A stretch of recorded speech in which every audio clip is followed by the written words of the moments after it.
اليوم ان شاء الله غادي نحضر لكم لي بات بلا صوص بولونيز في الفران، كتجي لذيذه بزاف وسهله التحضير. ونبداو لا فيديو على بركه الله. اول حاجه في مقله كنديروا شويه ديال زيت العود وكنحكوا واحد الثومه ولا جوج، كنشحروهم غير شويه وكنضيفوا عليهم بصله مشلضه، كنحركوا مزيان. من بعد كنضيفوا خيزو كنقطعوه شرائح صغار، شويه ديال الكرافس حتى همايا كنحركوهم مزيان فوق البوطه حتى كيطيحوا. كنضيفوا عليهم الكفته، كنخلطوا كلشي مزيان. ملي كطيح الكفته كتولي على هذا الشكل، كنضيفوا عليها البزار، الملحه، شويه ديال الكوزه حسب الذوق. من بعد كنضيفوا لاصوص سوليس الغنيه على التعريف وكنعوضوا بها مطيشه، واللي هي كتحتوي على مواد طبيعيه والطعم ديالها متوازن مع المطيشه ومع البصله والثوم حتى هما. ونقدروا نخدموا بلاصوص سوليس من المأكولات العالميه والمغربيه بطبيعه الحال. من بعد نضيفوا شويه ديال القزبر معدنوس، وها لاصوص بولونيز ديالنا واجده.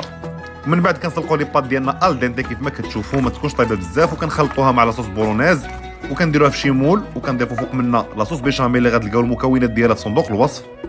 من بعد كنضيفوا الفروماج من الفوق وكندخلوه في الفران طيبوا الزكراتين على خاطرها.